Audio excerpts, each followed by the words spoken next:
Hello everyone. आज हम wave optics का लेक्चर नंबर 3 लेकर आ गए। इसमें हम आज पढ़ने वाले हैं इंटरफेरेंस। इंटरफेरेंस क्या होता है? जैसे कि मैंने लास्ट लेक्चर में आपको बताया था कि इंटरफेरेंस का मतलब मिलना होता है। दो वेव्स जब मिलेगा तो क्या होता है, रिजल्टेंट एम्पलीट्यूड क्या होता है, रिजल्टेंट इंटेंसिटी क्या होता है, कैसे फाइंड आउट होता है। तो आज के लेक्चर में स्पेशली हम इंटरफेरेंस के बारे में बात करेंगे।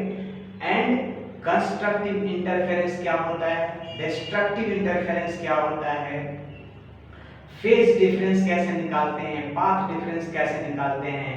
There are lot of things to discuss in this lecture. So before starting as usual मैं हूँ विश्वनाथ कुमार और हम सभी का प्यारा सा चैनल विश्वनाथ क्लासेस से स्टार्ट करते हैं। Interference of wave. Interference of wave का मतलब सिंपल शब्दों में कहा जाए तो वेव्स का मिलना, वेव्स का मिलना। अब कैसे मिलता है ये आज बताएंगे, ठीक है। सो हेडिंग लगाते हैं वेव ऑप्टिक्स का, वेव ऑप्टिक्स का लेक्चर नंबर 3 लिख रहे हैं। हाँ दिख रहा है। सो आज हम बात करने वाले हैं इंटरफेरेंस। इंटरफेरेंस क्या होता है? इंटरफेरेंस का मतलब होता है दो वेव्स का मिलना। अगर टेक्स्ट मैसेज का हिसाब, टेक्स्ट मैसेज के हिसाब से अगर लिखें तो टू वेव्स का मिलना, ठीक है, बिल्कुल as per text message, WhatsApp text message चला गया, इंटरफेरेंस, ठीक है। तो छोटा सा चीज है टू वेव्स का मिलना। अब टू वेव्स मिलता कैसे है, क्या क्या होता है, वो सब तो डिटेल्स जाएंगे अभी। तो आते हैं इंटरफेरेंस का मतलब समझ लो टू वेव्स का मिलना। अब दो वेव्स कैसे कैसे मिलेगा? सपोज करो यहाँ पर कोई एक पार्टिकल है, यहाँ पर आते हैं। सपोज करो यहाँ पर कोई एक पार्टिकल है और इधर से इस तरफ से कोई वेव ऐसे ऐसे जा रहा है, ठीक है। सपोज करो यहाँ पर कोई वेव इस पार्टिकल को आया, इस पार्टिकल तक, ठीक है। उसी तरह से सपोज करो कि इस पार्टिकल पर एक इधर से वेव आया, ठीक है। दो वेव्स आए,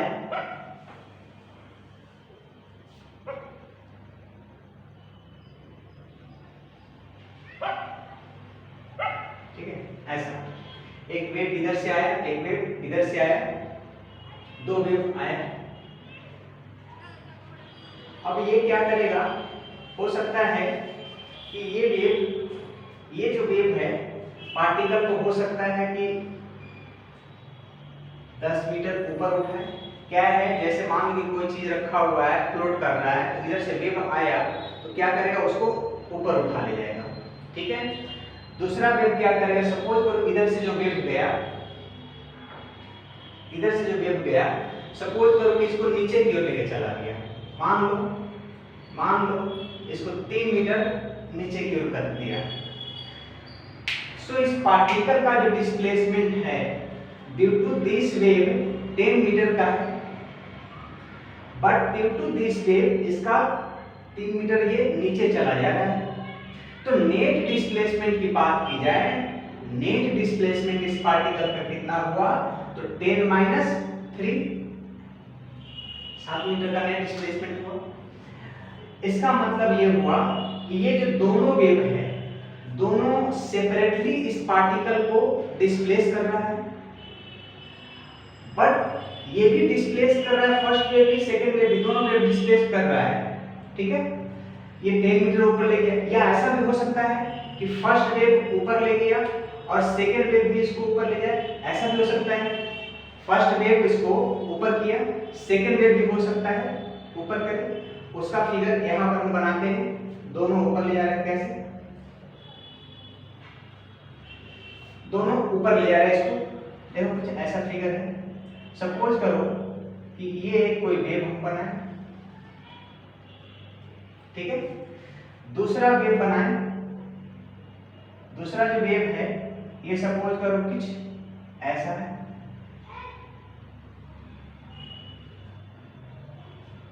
ये फर्स्ट वेव है और ये हमारा मान के चलो सेकेंड वेव है। तो पार्टिकल में जो डिस्प्लेसमेंट करेगा, दोनों वेव के मिलने से एक नया वेव जो फॉर्म होगा, दोनों वेव के मिलने से एक नया जो वेव फॉर्म होगा, उसका रिजल्टेंट जो डिस्प्लेसमेंट है, पार्टिकल का जो रिजल्टेंट डिस्प्लेसमेंट, सपोज करो कि नया जो वेव फॉर्म हुआ वो इस तरह से कुछ हुआ,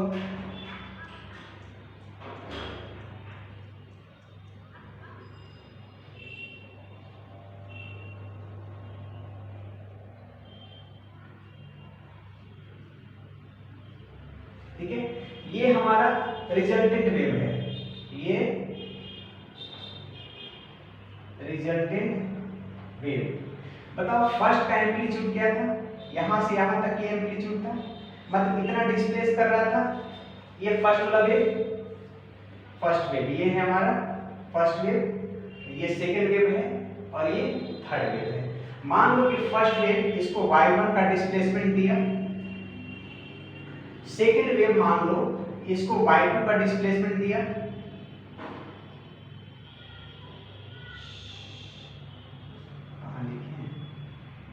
चलो छोटा सा लिख रहे हैं। सेकेंड जो वेव है, ये सेकेंड वेव सपोज करो कि इस पार्टिकल को y2 का डिस्प्लेसमेंट दिया, तो नेट जो डिस्प्लेसमेंट हुआ, नेट डिस्प्लेसमेंट कौन होगा, यहां से लेकर के यहां तक का जो लाइन होगा वो नेट डिस्प्लेसमेंट होगा। ये ऊपर को या फिर यहां से अगर देखें तो ये हमारा नेट डिस्प्लेसमेंट होगा। इसमें फर्स्ट वेव भी पार्टिकल को ऊपर की ओर ले जा रहा है, सेकेंड वेव भी पार्टिकल को ऊपर की ओर ले जा रहा है। एक और हम बताते हैं जिसमें एक ऊपर ले जा रहा है और दूसरा नीचे ले जा रहा है। देखो सपोज करो एक वेव ये है हमारे पास, ठीक है। दूसरा वेव सपोज करो ये जैसे मान लो ऊपर उठाया, देखो यहाँ पर जो पार्टिकल था इसको ऊपर ले गया, ये इसको, ये इसका डिस्प्लेसमेंट है, सपोज करो y1। यहाँ पर सेकेंड वेव क्या किया, वो नीचे की ओर ले जा रहा है, तो सपोज करो सेकेंड वेव हमारा कुछ ऐसा है, ठीक है। ये हमारा फर्स्ट वेव है और ये मान लो हमारा सेकेंड वेव है, सेकेंड वेव। ये डिस्प्लेसमेंट हमको y1 का दिया, ये जो दिया डिस्प्लेसमेंट हमको y1 का दिया, और ये जो डिस्प्लेसमेंट दे रहा है सपोज करो y2 का डिस्प्लेसमेंट दिया। ये y1 डिस्प्लेसमेंट दिया और ये y2 डिस्प्लेसमेंट दिया। सपोज करो थोड़ा सा ये बड़ा है, ऊपर की थोड़ा बड़ा है ये, बट देखने में छोटा लग रहा है, तो इसको हम लोग ऊपर की ओर उठा दिए इसको,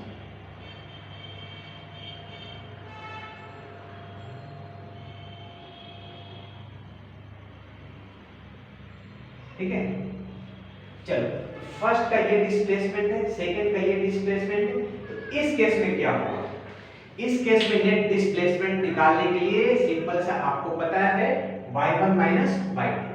फर्स्ट वेव क्या किया, फर्स्ट वेव क्या किया, फर्स्ट वेव क्या किया, उसको ऊपर की ओर डिस्प्लेस किया, सेकंड वेव नीचे ले गया, तो नेट जो डिस्प्लेसमेंट है y1 माइनस y2, क्लियर, ठीक है। अब ऐसा नहीं है कि फर्स्ट वेव उसको ऊपर ले जाएगा तो दूसरा नीचे ले जाएगा, या फिर दोनों ऊपर ले जाएगा या फिर दोनों नीचे ले आएगा, ऐसा नहीं है। किसी भी तरह का डिस्प्लेसमेंट पार्टिकल को दे सकता है। सपोज करो एक ये जो पार्टिकल बना है, सपोज करो एक इस तरफ ले गया डिस्प्लेसमेंट ऊपर की उठाया, और दूसरा जो वेव है उसको मान लो कि इस तरफ लेके चला गया, एक इस तरफ का डिस्प्लेसमेंट दिया, एक इस तरफ का डिस्प्लेसमेंट दिया, ऐसा भी तो हो सकता है। पहला वेव ऊपर ले गया, दूसरा वेव इस डायरेक्शन में ले गया, तो उस केस में क्या होगा, डिस्प्लेसमेंट कुछ और होगा। कहने का मतलब है कि आपको डिस्प्लेसमेंट किसी भी डायरेक्शन में दे सकता है, आइदर दोनों ऊपर या दोनों नीचे, या एक ऊपर एक नीचे ऐसा, या एक ऊपर तो दूसरा इधर ले गया दूसरा वेव पार्टिकल को, या एक नीचे तो दूसरा इधर ले गया, कुछ भी हो सकता है। तो ये जो पार्टिकल है दोनों को बर्दाश्त कर रहा है, दोनों के द्वारा डिस्प्लेसमेंट को झेल रहा है। बट इंटरेस्टिंग चीज ये है, इंटरेस्टिंग चीज ये है कि वेव को कोई फर्क नहीं पड़ता, फर्क तो पार्टिकल को पड़ रहा है। इसकी बात भी मान रहा है, 10 ऊपर चला गया, इसकी बात भी मान रहा है, 3 नीचे चला गया। बट इस वेव के आने से कोई फर्क नहीं पड़ता, या फिर इस वेव के आने से कोई फर्क नहीं पड़ता। पड़ तो रहा है अल्टीमेटली पार्टिकल के ऊपर, पार्टिकल का डिस्प्लेसमेंट हो रहा है, कोई बोलता है इधर चले जाओ, कोई बोलता है इधर चले जाओ, नेट डिस्प्लेसमेंट कुछ और हो जाता है। तो नेट डिस्प्लेसमेंट कैसे निकालेंगे, आपको क्या करना है, ये और ये केस तो पढ़ना नहीं है आपको, ठीक है, आपको सिर्फ ये ऊपर नीचे का ही केस पढ़ना है। एक ऊपर ले गया, दूसरा नीचे ले गया, या दोनों ऊपर ले गया, दोनों नीचे ले गया, तो आपको सिर्फ ऊपर नीचे का ही केस देखना है, कभी ऊपर कभी नीचे।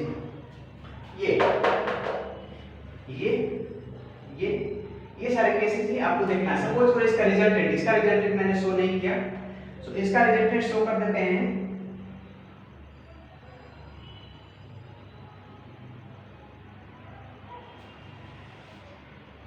ठीक है, इसका रिजल्टेंट कुछ ये हमारा रिजल्टेंट का लाइन है, ठीक है, ये रिजल्टेंट का लाइन है। तो ये रिजल्टेंट का लाइन यहाँ पर माइनस होगा, यहाँ पर प्लस होगा, तो आपको तो ऊपर नीचे ही पढ़ना है, लेफ्ट राइट पढ़ना नहीं है। एक मिनट, हाँ चलो दिख रहा है। तो कहने का मतलब क्या था मेरा कि इस ऐसे भी डायरेक्ट डिस्प्लेसमेंट हो सकता है, लेकिन आपको अच्छा है कम पढ़ना है, इधर ऊपर नीचे एक केस पढ़ना है, इधर जोड़ लो घटा लो, ठीक है। चलो, इसके द्वारा जो डिस्प्लेसमेंट है, सपोज करो कि फर्स्ट पार्टिकल के द्वारा जो डिस्प्लेसमेंट है y1 इज इक्वल टू, लिख सकते हैं y1 is equal to y1 plus या y नेट, नहीं y नेट बाद में, पहले सपोज करो कि ये जो है ना इसको डिस्प्लेस कर रहा है, तो इसका इक्वेशन है y1 is equal to a1 sin omega t plus k x1, ठीक है। इसके द्वारा जो डिस्प्लेसमेंट है पार्टिकल का वो है y2 is equal to a2 sin omega t plus k x2,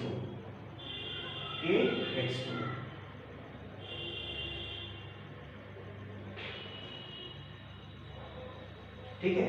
इसके द्वारा जो पार्टिकल का डिस्प्लेसमेंट है ये इक्वेशन, इसके द्वारा 11th क्लास में तो है ना, प्रीवियस लेक्चर में मैंने इस फॉर्मूला के बारे में बताया है ना, displacement of particle, this is the displacement of wave, k is somewhere related to wavelength, angular frequency and time, ठीक है। a is amplitude, amplitude by क्या होता है, यही ना मैक्सिमम जो डिस्प्लेसमेंट है यहां से यहां तक का ये एम्पलीट्यूड, फर्स्ट वेव का, दूसरा का ये आपको पता है। तो अब बताओ ये दोनों वेव के मिलने से जो रिजल्टेंट बना हमारा, रिजल्टेंट जो y हुआ, सपोज करो y r लिखते हैं, रिजल्टेंट जो हमारा वेक्टर लगाओ, ठीक है।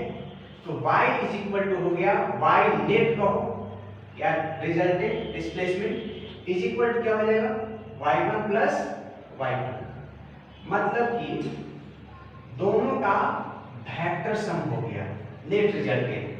मतलब कि कहने का मतलब हुआ कि दो रेज के मिलने से जो नेट डिस्प्लेसमेंट है of particle is vector sum of two displacement, है ना, या 2 या 3 भी हो सकता है। तो इसको हम कहते हैं सुपरपोजिशन, इसको कहते हैं हम सुपरपोजिशन, सुपरपोजिशन प्रिंसिपल, ठीक है, सुपरपोजिशन प्रिंसिपल। एज पर अगर स्टेटमेंट जाओगे बुक के हिसाब से, तो बुक में बहुत अलग अलग तरह का लिखा होता है। सिंपल शब्दों में अगर कहा जाए, सिंपल शब्दों में अगर कहा जाए तो कह सकते हैं कि when two or more waves are traveling in a same medium, when two or more, यहाँ पर मैंने दो को दिखाया है, in this, दो से ज्यादा भी तो हो सकता है, 3 वेव डिस्प्लेसमेंट कर सकता है किसी पार्टिकल का।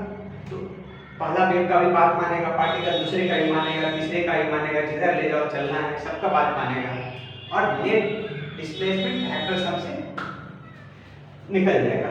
तो सुपरपोजिशन प्रिंसिपल का क्या कहना है, when two or more waves are traveling in a same medium, same medium में होना चाहिए, then the net displacement of particle is equal to the displacement produced by individual waves। क्या कहेंगे, when there are two or more waves traveling in a same medium, then the net displacement is equal to the vector sum of all the displacement produced by different waves। Simple साफ सुथरा शब्दों में at a given time, at a given time, ठीक है, वो भी लगा देना, ठीक है। वंस अगेन लिखन बोल रहे काफी है, क्या बोलोगे, when two or more waves are traveling in a same medium, और एक अच्छे से एक वर्ड जोड़ सकते हैं, सुपरिम्पोज ईच अदर, सुपरिम्पोज ईच अदर मतलब एक दूसरे को मीट कर जाते हैं, एंड उससे जो रिजल्टेंट बना नया वेव, उसका जो डिस्प्लेसमेंट है, net displacement is equal to the vector sum of all the displacement produced by different individual waves. तो स्टेटमेंट में लिख सकते हैं, बहुत तरह का स्टेटमेंट बनता है, अलग अलग वेज में अलग अलग बनाते हैं, इसको सुपरपोजिशन प्रिंसिपल को लिखते हैं। सो वंस अगेन रिपीट कर रहे हैं, when two or more waves are traveling in a same medium, superimpose each other one another, superimpose one another, then the net displacement produced is equal to the vector sum of displacements produced by the individual waves। That's all, ठीक है। तो ये हमारा superposition principle करता है, ठीक है। चलो, तो यहाँ से हम बताए आपको कि इंटरफेरेंस क्या होता है, दो रेज का मिलना, एज पर टेक्स्ट मैसेज मैंने यहाँ पर साफ सुथरा शब्दों में लिख दिया, and after that as per diagram मैंने समझाया कि दो वेव्स मिलेगा तो एक नया वेव फॉर्म होगा, और उस नए वेव का जो रिजल्टेंट है, उस नए वेव का जो रिजल्टेंट है is equal to the vector sum, और नए वेव का जो रिजल्टेंट होगा तो अल्टीमेटली पार्टिकल्स का होगा, जो कि आपको बताए हैं, ये है आपका वेव का डिस्प्लेसमेंट, तो ये पार्टिकल का, तो जब वेव का डिस्प्लेसमेंट हो रहा है तभी तो पार्टिकल का डिस्प्लेसमेंट हो रहा है ना, क्लियर है। चलो, तो ये कैसे हो गया मेरा, हाँ एक मिनट, तो यहां तक तो हम लोग पढ़े सुपरपोजिशन प्रिंसिपल क्या होता है, ठीक है। नेक्स्ट हमको जाना है अब कंस्ट्रक्टिव इंटरफेरेंस, डिस्ट्रक्टिव इंटरफेरेंस तो दूर की बात है, अभी हम पहले फेज निकालेंगे। अब यहाँ पर सुपरपोजिशन नाम के चीज को थोड़ा सा यहाँ मिटाते हैं, और यहाँ पर हम ये वैल्यू पुट करते हैं, पुट करो। सो यहाँ पर हम पुट अगर करें y1 के जगह पर तो क्या लिखोगे, a1 sin omega t plus kx1 plus a2 sin omega t plus kx2। ये डायग्राम को हो गया है, डायग्राम का कोई काम है नहीं यहाँ पर, चलो इसको हम मिटा रहे हैं।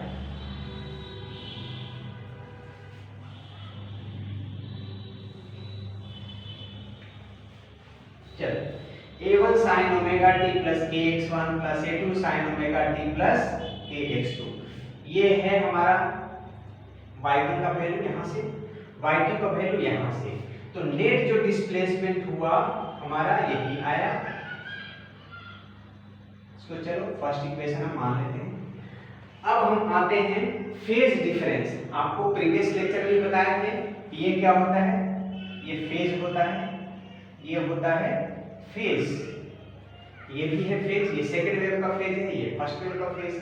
तो आ जाओ थोड़ा सा फेज डिफरेंस निकालते हैं। फेज डिफरेंस कितना होता है, क्योंकि फेज डिफरेंस से ही बहुत इंपॉर्टेंट चीज हमारे सामने आएगा, कोहेरेंट सोर्सेस। ठीक है, तो चलो अब देखते हैं हम phase difference. Phase difference, phase difference जिसको हम लोग फाई से, तो चलो फाई इक्वल टू लिखेंगे सेकेंड वेव का फेज डिफरेंस कितना है, omega t plus k x two minus omega t plus k x one. ठीक है, चलो यहां से अगर हम हटाएं तो ओमेगा टी कैंसिल, बच गया मेरा k x two minus k x one, which is equal to common कर लें x two minus x one, और सपोज करो इसको हम डेल्टा एक्स लिख दिए। तो फाई इक्वल टू आ गया मेरा के इंटू डेल्टा एक्स। अब इस के का वैल्यू भी मैंने आपको प्रीवियस लेक्चर्स में बता रखा है, 2 pi by lambda into delta x. अब यहां पर जो टर्म्स यूज है, फाई क्या है, डेल्टा एक्स क्या है। फाई तो आपको पता है, सामने लिखा हुआ है फेज डिफरेंस, तो ये हमारा है फेज डिफरेंस। ये क्या है, पाथ डिफरेंस, ये है पाथ डिफरेंस। ठीक है, तो फाई इक्वल टू आ गया मेरा 2 pi by lambda into delta x. ठीक है, तो चलो ये हम देखें कि दोनों का फेज डिफरेंस कितना है। तो यही मेरा आए 2 pi by lambda into delta x. ठीक है, डेल्टा एक्स क्या है, दोनों पाथ के बीच का डिफरेंस है। ठीक है, चलो तो ये हमारा फेज डिफरेंस है। अब हम आते हैं नेट डिस्प्लेसमेंट, फेज डिफरेंस हो गया, नेट एम्पलीट्यूड पर आते हैं कि नेट एम्पलीट्यूड कितना हुआ। तो नेट एम्पलीट्यूड के लिए आपको फिर से 11th क्लास का चीज हम सामने ला रहे हैं, जिसमें कि parallelogram law of vector addition की बात करेंगे। ठीक है, तो चलो यहाँ से y नेट का फॉर्मूला हमको ये बन गया फर्स्ट इक्वेशन। सेकेंड इक्वेशन में मैंने आपको फेज डिफरेंस के बारे में बताया, एंड आफ्टर दैट आगे बढ़ते हैं। चलो तो यहां से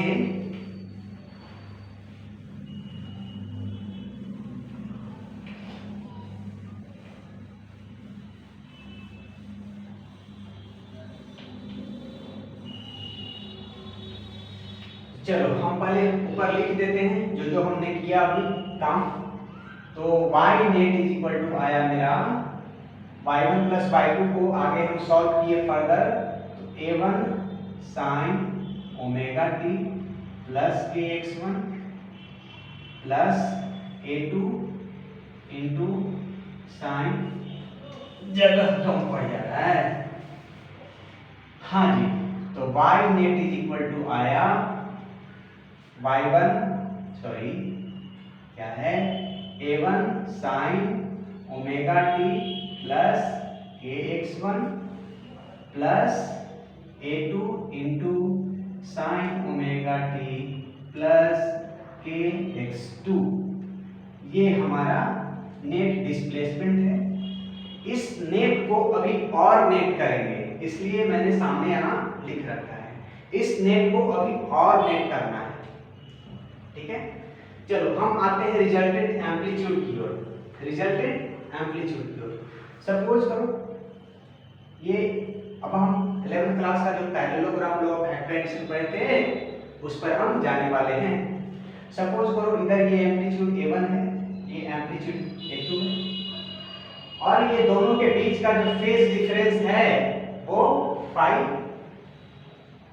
ये सपोज करो हमारा फेज डिफरेंस है दोनों के बीच का फाई, ठीक है। और इसका रिजल्टेंट कैसे बनता है पता है आपको ना, इससे के बीच से जो डायगोनल जाएगा इसको तो पहले आप कर दो काम जो करना है। क्या काम करना है?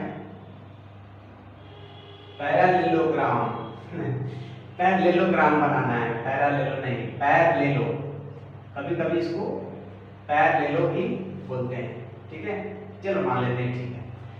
तो यहां से जो लाइन जाएगा यही इसका रिजल्टेंट होगा, रिजल्टेंट एम्पलीट्यूड कहेंगे। अगर ये फर्स्ट एम्पलीट्यूड ये सेकंड एम्पलीट्यूड, तो ये जो बीच से जो डायगोनल जाएगा वो हमारा रिजल्टेंट एम्पलीट्यूड होगा, ठीक है। तो आ जाओ थोड़ा वेक्टर एडिशन या वेक्टर एडिशन ही क्या parallelogram law of vector addition में, ठीक है। तो बताओ जी ये जो रिजल्टेंट है, रिजल्टेंट का हम लोग फार्मूला क्या पढ़े थे? AR square is equal to A1 square plus A2 square plus 2A1 into A2 cos phi, angle between them phi1 phi A1 A2 के बीच का, ठीक है। अब यहाँ पर जो फॉर्मूला आया A1 square plus A2 square plus 2A1 into A2 cos phi, ये रिजल्टेंट का हम लोग फॉर्मूला 11th क्लास में पढ़े थे, ठीक है। A1 square plus A2 square plus ये, and direction of this resultant making with A1, suppose करो लेट इट बी थीटा। तो यहां से जो आएगा हमारा वो फर्स्ट इक्वेशन, देयरफॉर यहां tan theta is equal to लिख सकते हैं tan theta is the angle of resultant making with this A1। So लिखेंगे क्या का फॉर्मूला वहां पर b sin थीटा, क्या था याद है? b sin theta by a plus b cos theta. तो इन द सेम सेंस यहां पर अगर हम लिखेंगे b का मतलब मेरा सेकंड से a2 से है, a2 into sin phi by a1 plus a2 cos phi, ठीक है। तो चलो ये हमारा आ गया tan थीटा का, ठीक है, मतलब angle of this vector making with a1। Now अब हमारा जो नेट डिस्प्लेसमेंट है, therefore net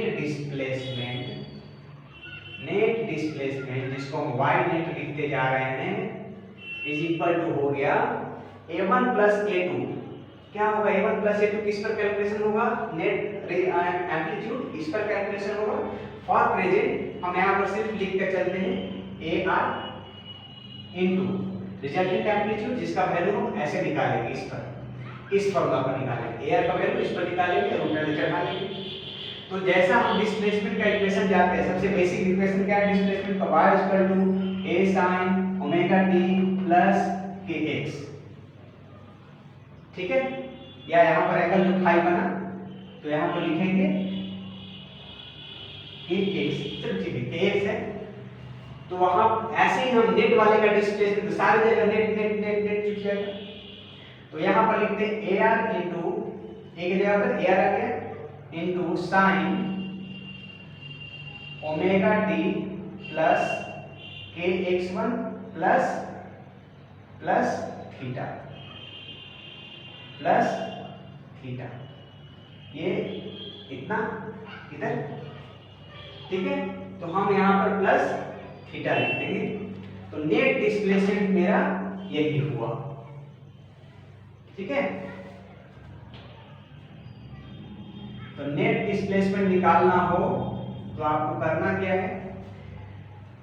y net equal to resultant, पहले एम्पलीट्यूड निकालो यहाँ से, फिर ओमेगा t इसे पहले पुट करना है प्लस kx1, ये तो हमारा फेज है, शुरुआत का फेज, ठीक है, और प्लस थीटा, ये जितना डिग्री एंगल बन रहा है। तो ये एंगल कहां से निकलेगा? यहां से निकलेगा, इससे यहां से आप थीटा फाइंड आउट करोगे, ठीक है।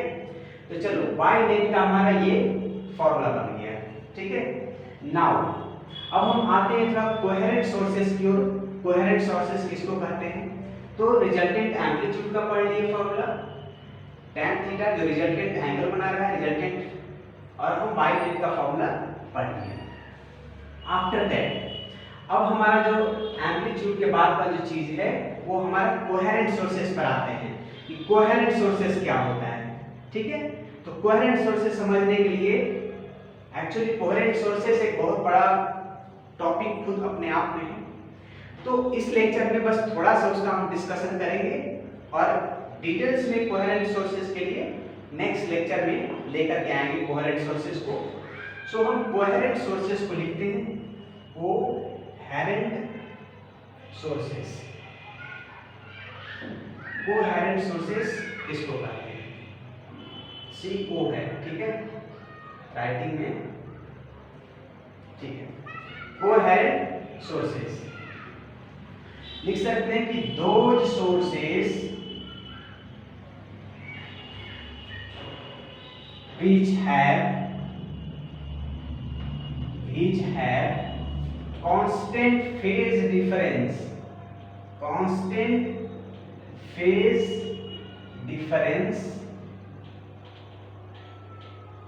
कितना कांस्टेंट फेज डिफरेंस कितना आया था? phi इक्वल टू क्या आया था? Constant phase difference phi equal to आया था k into delta x। So those sources which have constant phase difference and do not vary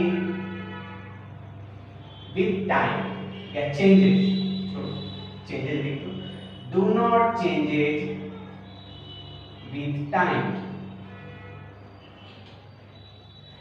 अब मेरे को ये changes do not changes with time लिखने का यहाँ जरूरत नहीं था, कभी कभी बिना जरूरत का भी लिख दिया करते हैं। क्यों? अब देखो ना, यहाँ पर phase difference constant phase difference है। फेज डिफरेंस का फॉर्मूला में कहीं टाइम नाम का चीज आया ही नहीं है, तो टाइम नाम का चीज आया ही नहीं, इसका मतलब क्या होगा? Do not change with time at a given instant. ठीक है, so those sources which has constant phase difference मतलब कि इतना होना चाहिए k into delta x। Suppose करो कि किसी एक पार्टिकुलर टाइम में k का तो k तो कांस्टेंट है ना, x2 minus x1 पाथ का जो डिफरेंस है दोनों का जो डिस्प्लेसमेंट है ना, वेव का जो डिस्प्लेसमेंट हुआ है, तो उसका डिफरेंस अभी मान लो कि 5 मीटर का है। तो आफ्टर सम टाइम भी अगर आधे घंटे बाद अगर देखें हम कि दोनों के बीच का पाथ डिफरेंस कितना है, तो सेम रहना चाहिए, मतलब कि टाइम पर डिपेंड नहीं करे। अभी जितना डेल्टा x का वैल्यू है x2 माइनस x1, मतलब कि अभी फॉर प्रेजेंट इस इंस्टेंट में जो दोनों वेव्स का जो डिफरेंस है, क्या चीज का डिफरेंस? डिस्प्लेसमेंट का, ठीक है, या पाथ डिफरेंस को, दोनों का जो पाथ डिफरेंस है अभी इंस्टेंट टाइम में जितना है, after some time 10 minute 20 minute 10 second जो भी ले लो, after some time delta x का वैल्यू वही रहना चाहिए। सेम साफ सुथरा शब्दों में लिखा हुआ है, those sources which have constant phase difference, अभी वही, आधे घंटे बाद भी वही, अगला आधे घंटे बाद भी वही, and do not change with time is called coherent sources. ठीक है, तो कोहेरेंट सोर्सेस में अभी हम फॉर प्रेजेंट इतना ही बताएंगे।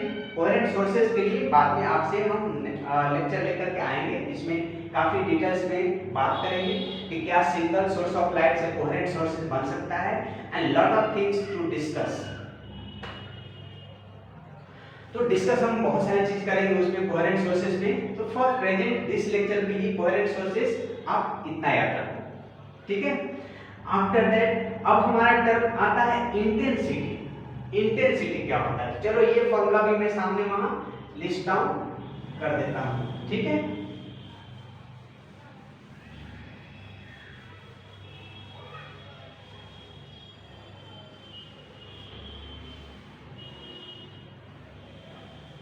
हाँ, तो अभी जो हमारा फॉर्मूला आया AR square is equal to A1 square plus A2 square plus 2A1 A2 cos 5 बिल्कुल सही। और भी लिख देता हूं जो भी मैं बताया आपको। फाई इज इक्वल टू के इंटू डेल्टा एक्स, और इसी के को आगे हम वैल्यू लिए 2 pi by lambda into delta x. इसी से अगर हम डेल्टा एक्स का वैल्यू बनाएं तो क्या हो जाएगा, लैम्डा बाई 2 पाई इंटू 5। ठीक है, ये सारा चीज हमको इस्तेमाल करना है आगे, इसलिए मैं सारे चीज को लिस्ट डाउन कर रहा हूं। ठीक है, now coming down to intensity.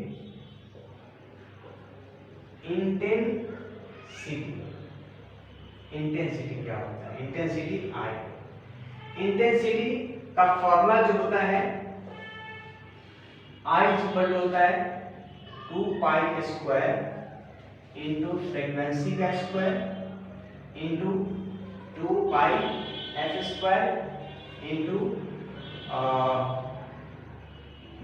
ये rho into V. 2 pi square into F square into rho into V. तो ये हमारा इंटेंसिटी का फॉर्मूला होता है। तत्काल आपको इसको फॉर्मूला ध्यान में रख के चलना है। रिजल्टेंट इंटेंसिटी कितना होगा, मेनली हमको इस लेक्चर में यही करना है कि रिजल्टेंट इंटेंसिटी कितना आता है।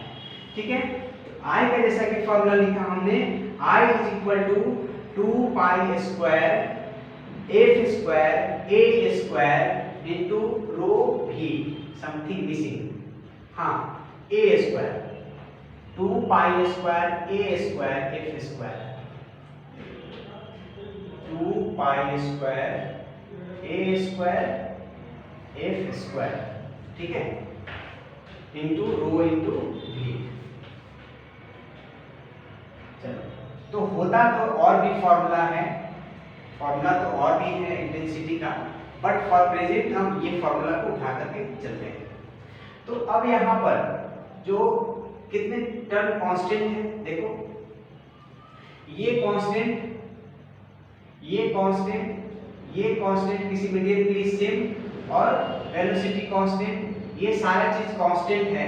तो ये सारे कांस्टेंट को उठा करके एक जगह रख लिए और इस सारे को हम नाम दे दिए, सपोज करो k इंटू ए स्क्वायर। तो इंटेंसिटी का फॉर्मूला बन गया मेरा, कोई इक्वेशन मान लो, चलो थर्ड मान ली, पीछे कितना इक्वेशन है हमको याद नहीं है, और प्रेजेंट मान ली इक्वेशन आप दे दो या नहीं भी दो, doesn't matter. i is equal to k into a square बन गया।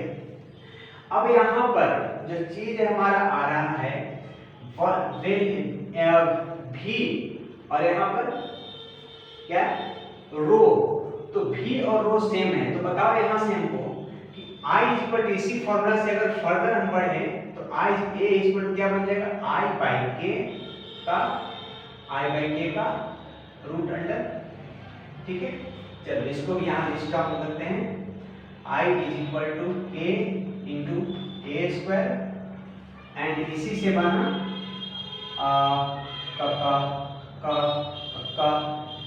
i इज इक्वल टू ये बन गया k इंटू ए स्क्वायर, और इसी से बना a is equal to root under i by k, where k is 2 pi square f square rho into v। चलो ठीक, अब आते हैं रिजल्टेंट इंटेंसिटी की ओर। तो रिजल्टेंट इंटेंसिटी अगर I निकालना है तो क्या करना होगा, हमको फिर से उस पर जाना होगा। चलो एम्पलीट्यूड वाला रिजल्टेंट ये फॉर्मूला उठाते हैं यहाँ से। Now as we know AR square is equal to A1 square plus A2 square plus 2A1 A2 cos phi. ठीक है, आप यहां से वैल्यू पुट करो। हमको इंटेंसिटी, रिजल्टेंट इंटेंसिटी का फॉर्मूला फाइंड आउट करना है, तो सारे ए को आई के टर्म में चेंज कर दो फ्रॉम हियर। तो चलो, अगर हमको रिजल्टेंट लेना है ए, तो ये सारे चीज हमारा रिजल्टेंट है, पुट कर लो। तो बताओ ए स्क्वायर का वैल्यू क्या, आई बाई के, तो यहां से बन गया आई स्क्वायर बाई के स्क्वायर रिजल्टेंट दिख रहा है छोटा सा नहीं, आई स्क्वायर हाँ first class. So I R square resultant intensity का स्क्वायर बाई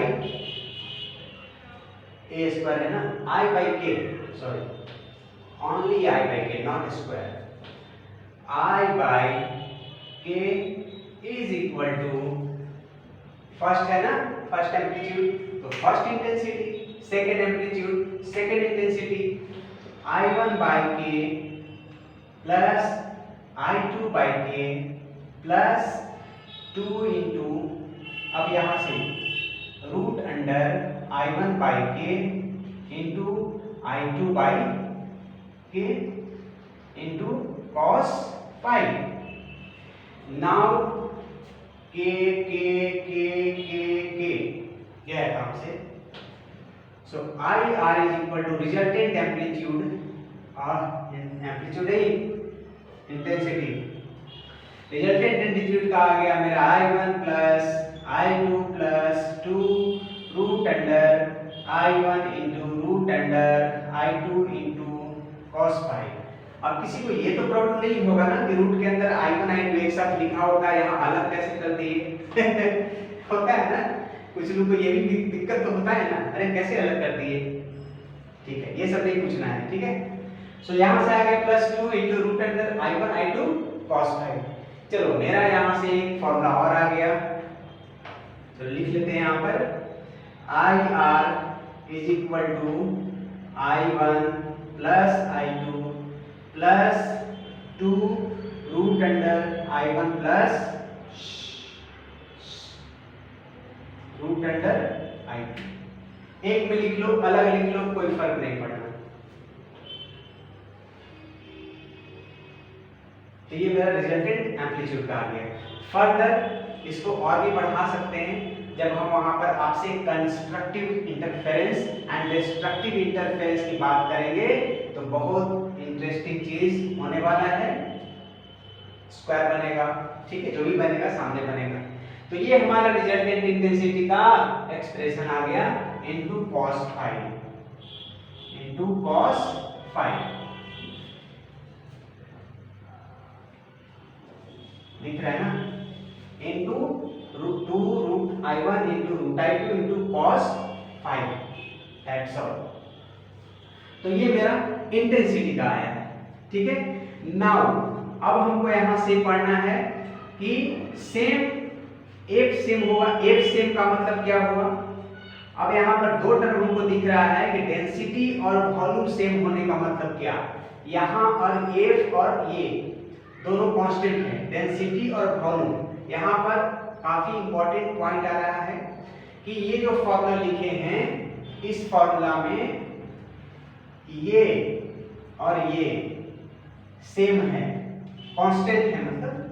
तो इसका मतलब क्या होगा, इसका मतलब हो गया कि मीडियम जो हमारा है ना, वो मीडियम कैसा है, वो हमारा दोनों ये सेम होने से ये रिप्रेजेंट हो रहा है कि मीडियम सेम है।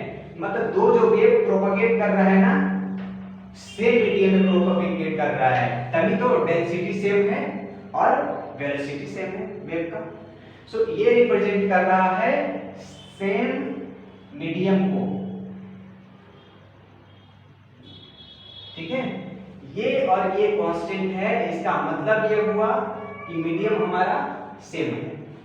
अब दूसरा फ्रीक्वेंसी ही कांस्टेंट है।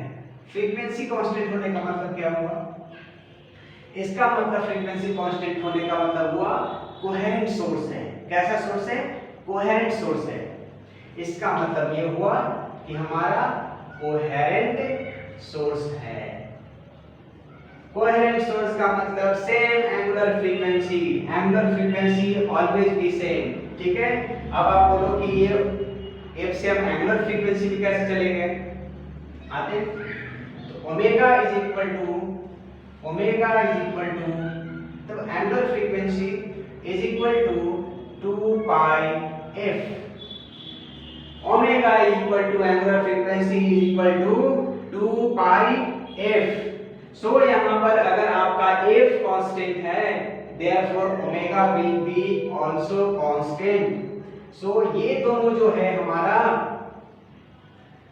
स्पेशली ये और ये शो कर रहा है एफ और ओमेगा सेम होने का मतलब मेरा कोहेरेंट सोर्स है। The most important point is that if angular frequency is same it means the sources are coherent. ठीक है, सोर्सेस आर कोहेरेंट। सो जैसा कि हमने एफ को कांस्टेंट, हमने क्या किया, एफ कांस्टेंट था ऑलरेडी, तो एफ जब कांस्टेंट है तो हमारा ओमेगा कांस्टेंट हो गया, एंगुलर फ्रीक्वेंसी कांस्टेंट आ गया, और एंगुलर फ्रीक्वेंसी कांस्टेंट आने का मतलब हमारा कोहेरेंट सोर्स हुआ। So these two shows the medium is same and these two shows coherent sources। ठीक है, एंड नाउ इंटेंसिटी के बाद हमारा टर्म आता है अब constructive interference and destructive interference.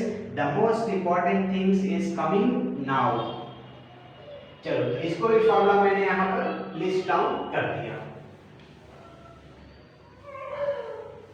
अब जो हमारा आने वाला है coherent constructive interference and destructive interference, और इसके बाद तो काफी अच्छा हमारा YDSE आएगा, जो कि काफी मजा आएगा। YDSE में पढ़ेंगे कुछ अद्भुत चीज के बारे में पढ़ेंगे। YDSE तो पढ़ेंगे, उसमें पढ़ेंगे, तत्काल हम यहाँ देखेंगे कंस्ट्रक्टिव इंटरफेरेंस। मेरे को थोड़ा जगह चाहिए तो मैं कहाँ जगह बनाऊं, ये सब मिला दें। चलो ठीक है, अभी रहने देते हैं। तो चलो मैं एक तरफ लिखता हूँ constructive interference and destructive interference, और मैं आपको बता दूं कि जहां पर भी कंस्ट्रक्टिव इंटरफेरेंस बनेगा वहां पर ब्राइटनेस होगा, वहां पर ब्राइटनेस होगा, ब्राइट दिखेगा, एंड जहां पर डिस्ट्रक्टिव इंटरफेरेंस होगा वहां पर डार्क बनेगा। तो YDSE में देखेंगे डार्कनेस एंड ब्राइटनेस का खेल हम YDSE में देखेंगे। तो यहाँ पर कंस्ट्रक्टिव इंटरफेरेंस का मतलब आपको समझना है ब्राइटनेस से, एंड डिस्ट्रक्टिव इंटरफेरेंस का मतलब समझना है डार्कनेस से। ठीक है, चलो अब आते हैं हम कंस्ट्रक्टिव इंटरफेरेंस। शॉर्ट में लिखें, फुल में लिखें? चलो फुल में लिखते हैं।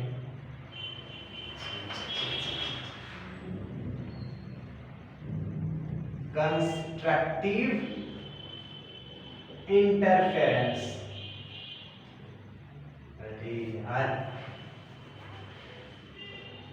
कंस्ट्रक्टिव इंटरफेरेंस शॉर्ट में हम CI लिख सकते हैं, पकड़ के चल सकते हैं, एंड डिस्ट्रक्टिव इंटरफेरेंस DI पकड़ के चल सकते हैं। चलो तो आते हैं कंस्ट्रक्टिव इंटरफेरेंस मतलब ब्राइटनेस कब होगा, जब हमारा intensity and amplitude will be maximum. So इस केस में IR एंड ऑल्सो वो भी लिख ही देते हैं आपको, IR बाय तो नहीं समझ लोगे, एंड लिख देते हैं, बाय समझ लोगे तो IR एंड AR हमारा होगा मैक्सिमम। अगर हमारा नहीं यहाँ वेव का, ठीक है, अगर इंटेंसिटी मैक्सिमम होगा और हमारा एम्पलीट्यूड, फिर हमारा एम्पलीट्यूड भी मैक्सिमम होगा तो हमारा ब्राइट मिरर, ठीक है, मिरर।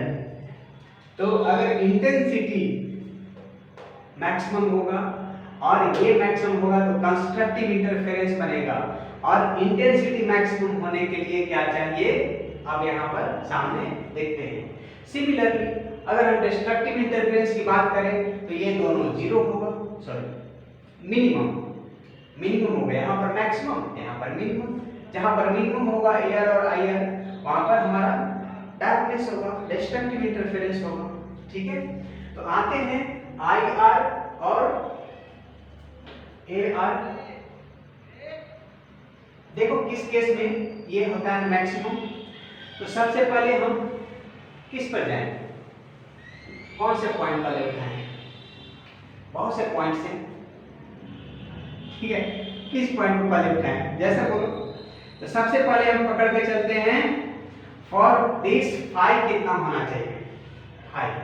अब बताओ तो आईआर का जो फॉर्मूला होता है, या फिर ऐसे करें, एक मिनट आईआर इधर लिख देते हैं, एआर इधर लिख देते हैं, आईआर का फॉर्मूला यहाँ लिस्ट डाउन कर देते हैं, ये इसका फॉर्मूला यहाँ लिख देते हैं, एंड आफ्टर दैट क्लियर।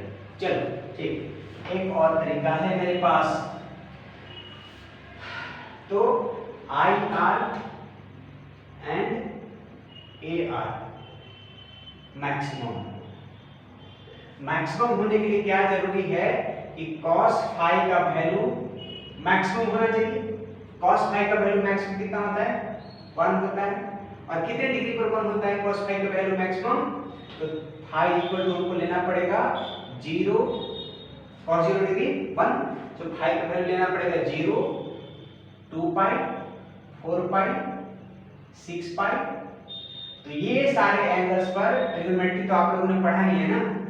हाँ, कुछ मानते हैं, कुछ बच्चे और मैथ्स नहीं रखते हैं, काफी डर लगता है मैथ्स से। कुछ होते हैं स्पेशली का नीट वाले ही बात कर रहे हैं, नीट वाले कुछ होते हैं जो मैथ्स नहीं रखते हैं, तो उनको यहाँ पर ये दिक्कत है। Sine theta equal to sine alpha, तो थीटा इक्वल टू ये फॉर्मूला आता है वहां पर, ठीक है। सो नीट वालों याद कर लेना ये, ठीक। Phi equal to 0, 2 pi, 4 pi, 6 pi, 8 pi and so on. So इसका मतलब हो गया कि जनरल फॉर्मूला अगर बता दें फाई का, तो 2n पाई, 2n पाई, मतलब कि फाई का जनरल फॉर्मूला जो हो गया मेरा 2n pi, where n is equal to 0, 1, 2, 3, ठीक है। 0 से स्टार्ट होगा, 0 रखोगे 0 मिलेगा, n का वैल्यू 1 रखोगे 2 पाई मिलेगा, 2 रखोगे 4 पाई मिलेगा, 3 रखोगे 6 पाई मिलेगा एंड सो ऑन मिलते जाएगा। जितना आपको रखना है रख लो, dot dot dot dot dot, ठीक है, एंड सो ऑन। हाँ जी, तो अब आते हैं आई आर की ओर। तो चलो हम आई आर का फॉर्मूला लिखते हैं। I R is equal to, उठा लो यहाँ से, यहाँ आई आर उठाओ या इसको उठाओ, जिसको भी उठाओ, उठा लो यहाँ से। चलो ए आर को पहले उठाते हैं। तो हम करने जा रहे हैं A R maximum constructive interference के लिए रिजल्टेंट एम्पलीट्यूड कितना होगा। Now I am going to calculate this.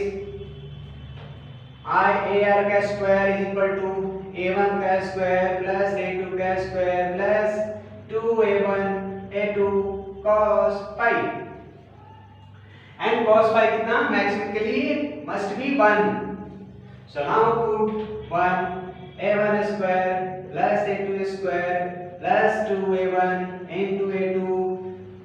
now basic चीज आ गया हमारा, लिख दो इसको a1 plus a2 का होल स्क्वायर। बहुत अच्छा, होल स्क्वायर गया, और फाइनल मेरे को रिजल्ट मिल गया। A R is equal to a1 plus a2। So make it a point to remember that amplitude resultant amplitude in constructive interference is given by the sum of the amplitudes, ठीक। दो है तो दो, तीन है तीन, तीन नहीं, दो का, ठीक है। तो यहाँ ये हो गया 2 का। चलो, तो हमको पता चल गया कि कंस्ट्रक्टिव इंटरफेरेंस में हमको निकालना है रिजल्टेंट एम्पलीट्यूड, तो a1 प्लस a2 का, बस a1 प्लस a2 कर दो। आते हैं हम next topic, resultant intensity. Now coming down to formula, IR is equal to I1 plus I2 plus 2 root under I1 into root under I2 into again cos phi. Cos phi is taken as 1, so 1 नहीं लिखेंगे, यहाँ नहीं लिखेंगे। so क्या लिख सकते हो, further इसको हम बढ़ा के लिख सकते हैं रूट अंडर I1 का square plus root under I2 का square and plus 2 root under I1 into I2 which is equal to root under I1 plus root under I2 का होल स्क्वायर। चलो बहुत अच्छा, यहां से ले लिया। तो कंस्ट्रक्टिव इंटरफेरेंस अब हमको मिटाना पड़ेगा। चलो जी, तो हमको रिजल्टेंट एम्पलीट्यूड का बता दिए for constructive interference, resultant intensity का बता दिए for constructive interference, and now coming down to path difference. Path difference is path difference, कहां लिखूं कहां लिखूं कहां लिखूं कहां लिखूं? नीचे दिखेगा, नीचे दिखेगा यहां।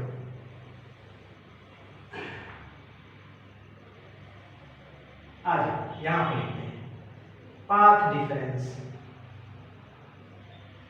Path difference delta x is equal to, take it from here, lambda by 2 pi into pi. Okay, हाँ जी। तो पाथ डिफरेंस मैंने कैलकुलेट करेगा, पाथ डिफरेंस मैं कैलकुलेट करूंगा ऑन दिस फॉर्मूला, ठीक है। तो चलो आते हैं, फाई का वैल्यू हमको लेना है 2n पाई, और स्टार्टिंग से लो। अगर हम फाई का वैल्यू 2n पाई तो इस्तेमाल करेंगे ही, बट अगर इसमें n का वैल्यू, अगर इसमें हम n का वैल्यू यानी फाई का वैल्यू को 0 उठाएंगे, फाई का वैल्यू हम 0 उठाएंगे तो ये पूरा टर्म 0। सो ये होगा if phi is equal to 0 मैं लेता हूं तो डेल्टा x इक्वल टू जो मिलेगा हमको 0। Okay, and now delta x is equal to lambda by 2 pi into phi, and now if we take phi is equal to मैं ले रहा हूं 2 पाई, तो पुट करो यहां पर, अरे यार यहां पर ही पुट कर दे डायरेक्ट, आगे बताना पड़ेगा। चलो बता देते हैं, lambda by 2 pi into phi, phi की जगह क्या लेना है 2 पाई, 2 पाई से 2 पाई गया तो delta x is equal to lambda, that's fine. चलो जी, तो अगर हमने फाई का वैल्यू पहला वाला लिया तो डेल्टा x 0, फाई का वैल्यू दूसरा वाला लिया तो lambda x equal to lambda, lambda x नहीं delta x equal to lambda. And now again putting one more value, अरे पुट कर लो यार। अगर हम 4 पाई लेंगे, 4 पाई, तो यहाँ पर फाई की जगह पर 4 पाई आएगा तो 4 2 से कट जाएगा, तो मतलब कि डायरेक्ट अगर हम लिखें डायरेक्ट, चलो डायरेक्ट मैं लिखूंगा delta x is equal to 2 pi 2 lambda. अगर मैं और लिखना चाहूं फर्दर वैल्यू पुट करूंगा 6 पाई, तो लिख देता हूं lambda x is equal to 3 lambda. दिख तो रहा है? हाँ यहां तक तो दिख रहा है, चलो कोई दिक्कत नहीं। हाँ जी, तो पाथ डिफरेंस मैं ये कैलकुलेट करके दिखा रहा हूं, बट आपको एक जनरल फॉर्मूला देता हूं मैं। देखो गौर करो डेल्टा x पहला तो 0 है, उसके बाद लैम्डा है, फिर लैम्डा से 2 लैम्डा, फिर 2 लैम्डा से 3 लैम्डा, फिर 4 लैम्डा, 5 लैम्डा, 6 लैम्डा, ऐसा आएगा। इसका मतलब क्या हुआ? इसका मतलब हुआ कि डेल्टा x का फॉर्मूला बन गया, delta x equal to formula बन गया n lambda, where n is equal to 0 1 2 3 and so on। तो मैं ये सारे को हटा करके, ये सारा जो कैलकुलेशन मैंने यहाँ किया है इसको हटा करके थोड़ा मैं स्पेस ले रहा हूँ, और स्पेस लेकर के मैं स्पेस लेकर के सिर्फ ये टर्म लिख रहा हूँ, ठीक है। चलो ओके, तो ये टर्म मैंने यहाँ से हटा दिया जो कि मैंने कैलकुलेशन करके दिखाया है, और इतना कैलकुलेशन करने की जरूरत नहीं है एज पर योर क्लास। सो आप डायरेक्ट याद रखो delta x is equal to n lambda, that's fine.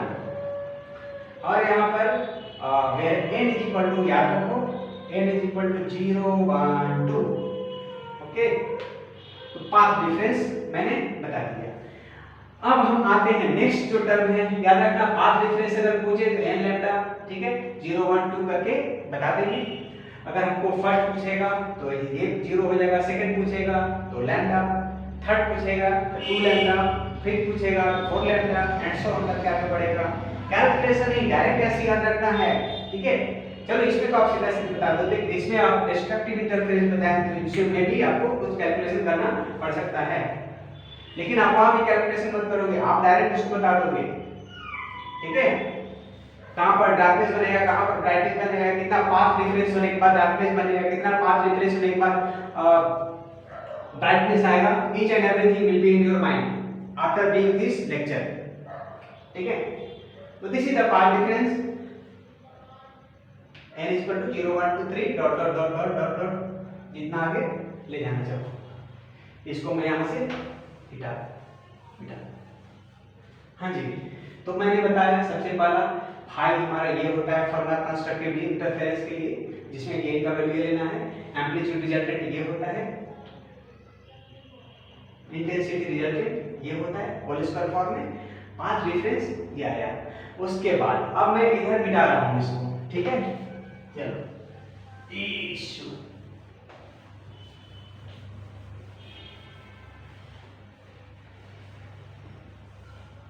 अब मैं इधर बहुत आराम से इसको भी हटा देंगे, कैलकुलेशन किया हुआ ये कैलकुलेशन चलो हटाएंगे नहीं, यहीं सामने देख देंगे। तो इधर मैं कंस्ट्रक्टिव इंटरफेरेंस एंड इधर मैं लिख रहा हूं डिस्ट्रक्टिव इंटरफेरेंस। मेरा मार्कर साथ छोड़ रहा है। डिस्ट्रक्टिव इंटरफेरेंस पूरा नाम लिख दें क्या? चलो भाई पूरा नाम लिख दो, डिस्ट्रक्टिव इंटरफेरेंस। अब तो जगह नहीं है मेरे को, ठीक है। हाँ जी, तो आते हैं यहां पर। डिस्ट्रक्टिव इंटरफेरेंस तभी बनेगा जब AR और AR मिनिमम होगा, और आपको बहुत अच्छे से पता है कि इसके लिए हमको cos phi का मिनिमम होना जरूरी है, and cos phi minimum value देता है at phi equal to 180 degree. So for this phi is equal to 180 degree, and hence cos phi is equal to -1, and hence cos phi is equal to -1, ठीक है। Now आपको एक तरफ का calculation मैं कर दिया आपको, ठीक है। दूसरी तरफ डिस्ट्रक्टिव में करने की जरूरत नहीं है। जहां आपको यहाँ पर प्लस में आया वहां पर माइनस में कर देना, एम्पलीट्यूड में आया है जो भी प्लस में आया वहां माइनस कर देना, इंटेंसिटी प्लस में आया है माइनस कर देना। बट पाथ डिफरेंस में थोड़ा सा आपको ध्यान देना पड़ेगा, बिकॉज वहां पर फॉर्मूला पाथ डिफरेंस का कुछ और, लैम्डा का वैल्यू कुछ और दिखेगा। देखो मैं दिखाता हूं आपको। तो सबसे पहले यहां से आते हैं, यहां से। हाँ जी, तो cos सिर्फ 180 क्यों और भी तरह के, जैसे यहां पर मैंने बताया कि cos phi इक्वल टू 1 होने के लिए आप 0 2 पाई 4 पाई 6 पाई 8 पाई ऐसे चल लेकर के सारे पर आपको 1 मिलना है। सिमिलरली 180 डिग्री पर जितना हमको मिल रहा है पाई पर मिल रहा है, तो पाई के बाद और कितना पर मिलेगा? पाई को मिलेगा 3 पाई पर मिलेगा, 7 पाई पर मिलेगा, 9 पाई पर मिलेगा, और में मिलेगा, ठीक है। तो नॉट ओनली 180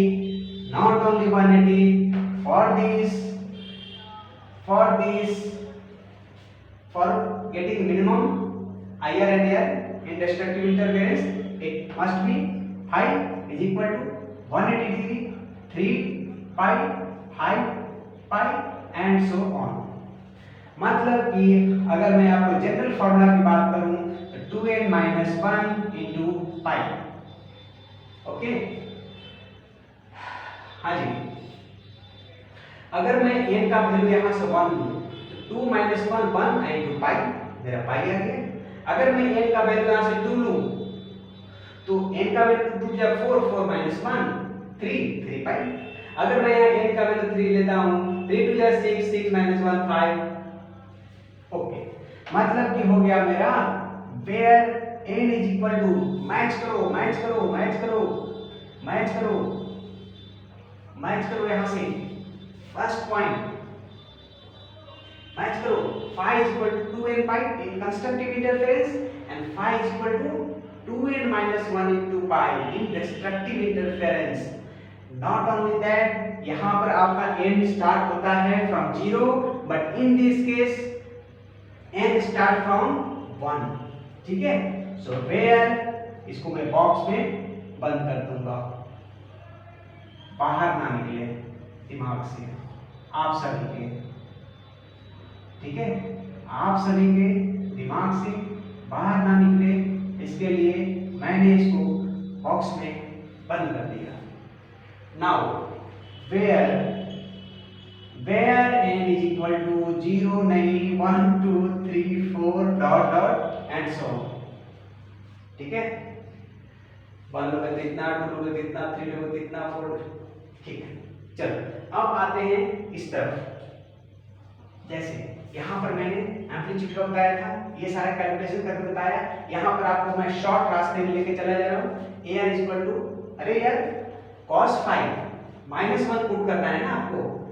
cos phi कितना कर लिखिए -1 ना, मिनिमम होने के लिए cos phi is equal to -1 होगा और -1 होने के लिए phi का वैल्यू ये सब होना जरूरी है. तो जहां आपको प्लस का होल स्क्वायर बना था वहां माइनस का होल स्क्वायर बन जाएगा. So AR is equal to, direct मैं लिख दे रहा हूं फॉर्मूला, A1 माइनस A2. ये हो गया आपका डिस्ट्रक्टिव इंटरफेरेंस. अरे ये क्या है, cos phi 180 degree, 180 degree minus, तो यहाँ -2 A1 A2 हो गया. -2 A1 A2 का मतलब होल स्क्वायर हो गया, होल स्क्वायर का मतलब माइनस में चला गया. एंड नाउ इंटेंसिटी में यहाँ पर क्या आया था, √i1 प्लस √i2 का whole square. And air intensity में आएगा IR is equal to √i1 minus √i2 का होल स्क्वायर. ओके, यहाँ पर प्लस में, यहाँ पर माइनस में, यहाँ पर प्लस में, यहाँ पर माइनस में, यहाँ पर 2n pi, यहाँ पर 2n minus 1 into pi. Where n is 1 2 3 and in this case n is equal to 0 1 2 3 and so on. ठीक है. Now coming down to path difference delta x. हाँ जी, अब डेल्टा x जैसे मैंने यहाँ पर कैलकुलेशन करके बताया था, आपको डायरेक्ट जैसे कैलकुलेशन करके बताया था कि n लैम्डा आ रहा है, इन द सेम सेंस यहाँ पर मैं आपको कैलकुलेशन 2-3 कैलकुलेशन दिखाता हूँ and after that direct formula लिख दूंगा जस्ट लाइक दिस. ठीक है, तो चलो आप डायरेक्ट फॉर्मूला लिखो. तो डेल्टा x का क्या फॉर्मूला बताया था मैं, lambda by 2 into 2n minus 1. हाँ, तो lambda by 2 pi into 2n minus 1 into 5. ठीक है ना, देखो 5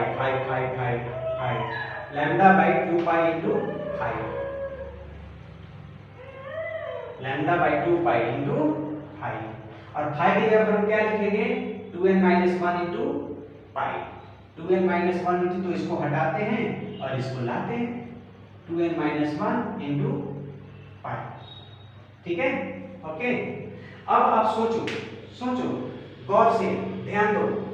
अगर मैं यहाँ n का वैल्यू 1 दूं तो 2 minus 1 1 pi खत्म, लैम्डा बाय 2. तो अगर मैं लिखूं कि if n is equal to 1 then delta x is equal to lambda by 2, that's all. अगर मैं n is equal to अगला वैल्यू 2 लूं तो 2 या 4 minus 1 3 pi से pi खत्म, 3 pi है 3 लैम्डा बाय 2. तो अगर मैं लूं f is equal to नहीं, n is equal to, मैं अगर हम 2 का वैल्यू लेता हूं तो देन हमको डेल्टा x जो मिल रहा है path difference, this is 3 lambda by 2.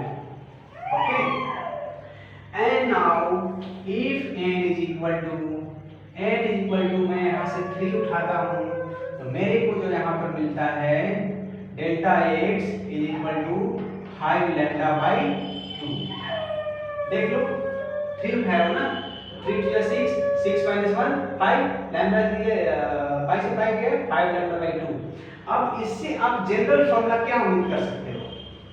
आप इसे जनरल फॉर्मूला, जैसे मैंने आपको यहाँ डेल्टा x के लिए जनरल फॉर्मूला बता दिया है, ये लो n लैम्डा मेरे लिए दे दे। तो सिमिलरली मैं आपसे कहूं कि डेल्टा x का आपका डिस्ट्रक्टिव इंटरफेरेंस में कोई फॉर्मूला बताओ, तो सोचो क्या हो सकता है। लैम्डा बाई 2 पहले था n इज इक्वल टू 1 से, आफ्टर दैट 3 लैम्डा बाई 2 हुआ and after that 5 lambda by 2 हुआ। तो इस तरह से हम देख रहे हैं कि एक एक बढ़ते जा रहा है, 1 1 1 का एडिशन होते जा रहा है। तो कह सकते हैं कि इन दैट केस जो हमारा लैम्डा x होगा 2n minus 1 into lambda by 2। सो इसमें कह सकते हैं 2n माइनस 1। तो इस सब को हटा करके इससे जो एक जनरल फॉर्मूला हमको मिलता है, इससे जो जनरल फॉर्मूला मिलता है मैं इसको यहाँ पर लिख देता हूँ। तो लैम्डा x, लैम्डा नहीं डेल्टा x, पाथ डिफरेंस है ना, तो 2n minus 1 into lambda by 2, ये एक जनरल फॉर्मूला हो गया मेरा इसके लिए, ठीक है। 2n minus 1 into lambda by 2। अब यहाँ से क्या बोल रहे थे, हाँ जी, तो पहला जो डिस्ट्रक्टिव इंटरफेरेंस बनेगा वो लैम्डा बाई 2 को मिलेगा, दूसरा डिस्ट्रक्टिव इंटरफेरेंस 3 लैम्डा बाई 2 पर। अगर कोई पूछे, सुनो कुछ चीजें हमको कुछ चीजें डायरेक्ट करना चाहिए। अब ऐसा ना कि उसके लिए हम ये प्रोसेस घूमते खत्म। अब बताओ, जैसे फर्स्ट बताया कि लैम्डा बाई 2 पर बनेगा, ओके, n का वैल्यू 1 लिए तो लैम्डा बाई 2 आया, n का वैल्यू 2 लिए तो 3 लैम्डा बाई 2। तो अगर हम पूछेंगे तीसरा डार्कनेस कब आएगा, तीसरा डार्कनेस 5 लैम्डा बाई 2 पर आएगा। अगर हम पूछेंगे सेकंड डार्कनेस कब आएगा, कल डिस्ट्रक्टिव है ना, डार्कनेस मिलेगा। तो मैं आपसे पूछूं कि थर्ड कब मिलेगा, 5 लैम्डा बाई 2 पर मिलेगा। फोर्थ कब मिलेगा, तो 5 पर, उसके बाद 7 में चले जाओ और में 7 लैम्डा बाई 2 पर मिलेगा। उसके बाद कब मिलेगा, 9 लैम्डा बाई 2 पर मिलेगा। तो कुछ चीजें हम डायरेक्ट बता सकते हैं without calculation, 2n minus 1 into lambda by 2। बहुत होशियार बच्चा होगा, क्या करेगा, अगर मैंने फोर्थ पूछा है तो यहाँ पर पुट करेगा 2 into 4 8, 8 minus 1 7, 7 lambda by 2। But मैं डायरेक्ट बता सकता हूँ, ठीक है। तो कुछ चीजें डायरेक्ट वे में भी होनी जरूरी है। और make it a point here n is equal to 1 2 3 not starting from 0। अगर मैं 0 से स्टार्ट कर दूं तो कहानी कुछ और पॉजिटिव 1 2 3 4 एंड सो ऑन, ठीक है। तो मैंने बहुत सारे टर्म्स इसमें बताया आपको कि ये और ये मैक्सिमम होने के लिए फाई मेरे को इतना चाहिए, इसमें मिनिमम होने के लिए फाई मेरे को इतना चाहिए, इसमें रिजल्टेंट जो हमारा एम्पलीट्यूड है इतना होना चाहिए, सम, और इसमें डिफरेंस इंटेंसिटी का, इसमें सम या सम का स्क्वायर और इसमें डिफरेंस का स्क्वायर, इसमें सामने सामने है, ठीक है। ये इंटेंसिटी, बीच में है बाउंड्री, बीच में है बाउंड्री, इधर लाइन है कंस्ट्रक्टिव का आई, तो इधर है डिस्ट्रक्टिव का आई, इधर है कंस्ट्रक्टिव का पाथ डिफरेंस, तो यहां पर है आपका डिस्ट्रक्टिव का पाथ डिफरेंस, ठीक है। तो ये सारी चीज मैंने बताया स्पेशली आज के लेक्चर में। तो आज के लेक्चर में मेरा इतना ही कुछ बताना था। सो आज का लेक्चर होता है अब खत्म, रात के मोस्ट आई थिंक 11 साढ़े 11 बज गए। सो